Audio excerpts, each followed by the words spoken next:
Welcome to the R Spot, the relationship zone, the place we come to examine and explore the issues, challenges, benefits, and rewards of relationships. All kinds of relationships, because relationships make our world and our lives better places. That's why we want to be better in them and for them. Now, our topic this week is one of those necessary topics, one we do not like, but one that we can all become better with. And it's about hard conversations. Now, just what is a hard conversation? A hard conversation is one you might call confrontational, one where you are questioning or challenging someone, or one where you are asking for or presenting a sensitive or difficult topic. We may think it's confrontational, but I call it carefrontational, because I care about you and I want our relationship to be better. I want us to have this conversation to clear things up or get accurate information or to establish a boundary or make a specific request. Any number of things that we are afraid or resistant to saying. In light of that, think of a hard conversation as being one that's just as hard for you to speak as it is for the other person to hear. A hard conversation is one that challenges behavior or challenges authority or challenges something that you have been tolerating, accommodating, and accepting for a long period of time, and now you realize this isn't working for me. A hard conversation is one that addresses something that is not working, and that's why you're having the conversation. A hard conversation is also one that you know either from experience or history or just your own intuition. The other person does not want to hear what you have to say or engage you in the conversation because it challenges them. It challenges their authority or their behavior or their long-held habits. And chances are, when you begin the conversation, you will get resistance, rebellion, and pushback. These are the conversations. These hard conversations are the ones that you know or suspect will hurt or upset someone, and you will be forced to deal with the consequences. Now remember, this is a conversation. This is not you telling somebody something or you forcing your opinions on someone. No, that is not what this is about. It's a conversation, a two-way exchange that requires talking and listening. It's an exchange of ideas, of thoughts, of feelings that are spoken by word. It is not a text or an email, or lipstick writings on the bathroom mirror. In a hard conversation, you must be willing to speak and to hear.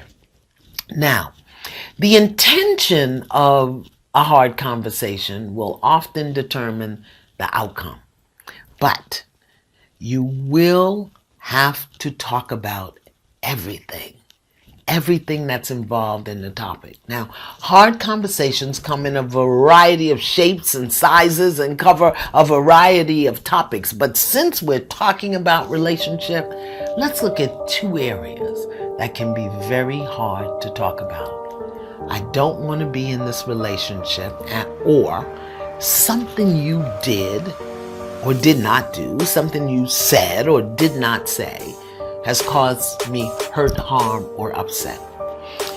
The first, I don't want to be in this relationship. That is a really tough one, or shall I say a rough one. But the rules of hard conversations still apply here. So let me give you the rules for having a hard conversation. Rule number one, ask the person if they're willing to have the conversation. Now, it can be as simple as, I need to talk to you about something. Is this a good time? Or, I want to talk to you about something. Are you open to having a conversation? And if the person says no, you can ask, when will be a good time for you? Or you can say, can we set some time aside to talk later or tomorrow? Nothing is more difficult than having a hard conversation with someone who does not want to talk. So avoid making the difficult even more difficult by asking. And if it's not a life or death situation, wait until they're ready. And be nice while you're waiting. If nothing comes back from the person, let's say in 24, 48 hours, remind them. Remember, we need to talk about something. And I want to know when you'll have some time for us to do that. Rule number 2, have a clear intention. Know what it is that you want to communicate and communicate it clearly. Don't beat around the bush. Don't tell stories. Don't make excuses. And do not blame or find fault. Say what you need to say and then break it down into bite-sized pieces if necessary. The time has come for me to leave this relationship. That's clear. Or I need to talk to you about your drinking or your foot odor or leaving the toilet seat up. Whatever it is, state it clearly. State it up front. Do not over-explain and do not anticipate what the other person will say or do. If they have a response, listen and then state your intention again. It's not my intention to hurt you or upset you. And because I care about you or I care about our relationship, I really do love you. I want you to know, blah, blah, blah, whatever it is. Now, if you're leaving a relationship, there will undoubtedly be a reaction, some questions, and possibly a breakdown. So be prepared to stand your ground. If you're making a request or conveying some difficult information or establishing a boundary, then you can offer an explanation. But please keep it simple. Speak in 20 words or less in each sentence. If you are clear and committed, this won't be a problem. And be mindful not to blame or over-explain. Clear, clean, complete.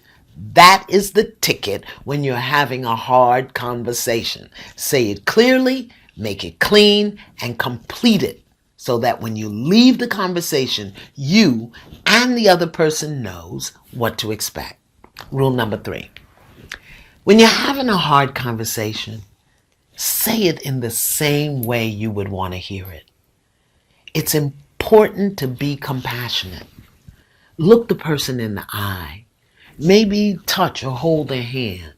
Say what you need to say, and if it's really a hard conversation, stay out of the way of throwable objects. In other words, be prepared for an adverse reaction.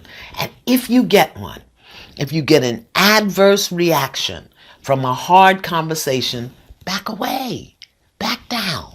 You can come back to the conversation at a later time. At all costs, do not meet upset with upset. Do not meet hurt with hurt. If you back down, I promise you the person will come back for more information after they cool off and really get clear about what you're saying. Rule number 4. Make your requests or decisions clear and specific. If you are asking something of the other person, be clear. I'm asking you to please go to the podiatrist and have your feet checked out because they really do have an odor. Or, I'm asking you to please stop beating the dog. Or, if it is a decision, let them know what it is and whether or not there's any room for negotiation. For example, I'll be leaving the house by Friday and I'm ready to file for divorce. Or, I'm leaving tonight and I would like to stay in touch with you by phone, but I need you to let me know if that's okay. Or whatever decision you've made for yourself, it must be communicated clearly and you must be willing to listen to the person's response, whether or not you like it and whatever it may be. So again, when it comes to a hard conversation, something difficult to communicate, or a hard request, or information that you're providing that may hurt or upset the person, Ask the person if they're willing to have the conversation. Have a clear intention and speak with compassion. Make your request or your decision known, make it clear, make it specific. Now, I know this is a very intellectual approach that may not cover all the intricacies involved in saying difficult things. But if you time it right, if you have and hold a clear intention, if you create the right environment, you can tell almost anybody anything, and they'll be able to hear it and respond, even if it's difficult or hard. So when it comes to a hard conversation, you must also be genuine, authentic, and a good listener. Now, you will be tempted to get caught up in how the person reacts. But if your intention is clear, I can't say that enough, you will overcome that temptation. As you probably know, I once had a very hard conversation in a very public way with Miss Oprah the Winfrey herself. After 11 years of separation, amidst many rumors and speculations, I walked onto the stage of the Oprah Winfrey Show and I said, I ask for your forgiveness. Because I knew she was willing to talk because she invited me to the show. And my intention was to share with her what I had learned about myself and my behavior that had contributed to the breakdown in the first place. I didn't make up what she would say. I didn't assume that she was thinking this or that. And I didn't want anything from her. I had absolutely no idea how she would respond when she shared her perspective, when she challenged my perspective, when she asked me some hard questions. I held my ground. What I had done was inappropriate because I didn't understand certain things and I didn't have certain information that she thought I did have. And what I had done was not malicious, nor did I have an ill intent. So it didn't matter what her perspective was. I had to be clear about my perspective. What I had done was a function of my own unworthiness that I was experiencing at the time. And even though it looked like and sounded like something else, that is what it was. After a 2.5 hour, very hard and very public conversation, she heard me. She accepted what I had to offer, and the rest is history. Now, granted, it took us 11 years to get there, but we got there. Hard conversations are not easy, but they are possible. You must first be clear within yourself, because if you're not clear, the best thing for you to do is to keep your mouth shut. You must be willing and ready to accept responsibility for whatever is going on, your share of the responsibility, even when you think it's all about the other person. You accepted, tolerated, and accommodated it. And now you've made a new choice, a different choice that you want to communicate. So take responsibility. I once told someone in a hard conversation, please forgive me for allowing you to believe that it's okay for you to speak to me in that manner. I was wrong.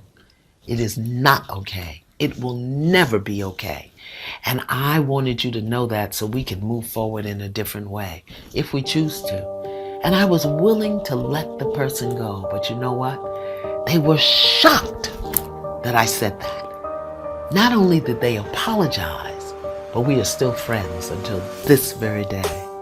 So if you've been putting off a hard conversation, get clear, be compassionate, set your intention, and go for it. And please, don't be thrown off center by how the person responds. In fact, never judge your clarity on how somebody responds. Say what you need to say and mean it. That is the real hard part. Hard conversations. You can do it. I hope this helps. The Art Spot. And now for our question of the day. Iyanla, would you say that a relationship can survive physical abuse? Well, beloved, I would never say never, but my question would be, why would you want to wait and see? If you are in an experience where there is physical abuse, that is not a healthy or loving relationship. In fact, it's not a relationship. It's an entanglement where your issues are entangled with the other person's issues and the two of you are duking it out. And chances are somebody's taking a beat down. I stayed in a physically and verbally abusive relationship for 9 years and it never got better. I stayed because I thought that's what I deserved. I stayed because I lied to myself and allowed myself to believe that I couldn't leave.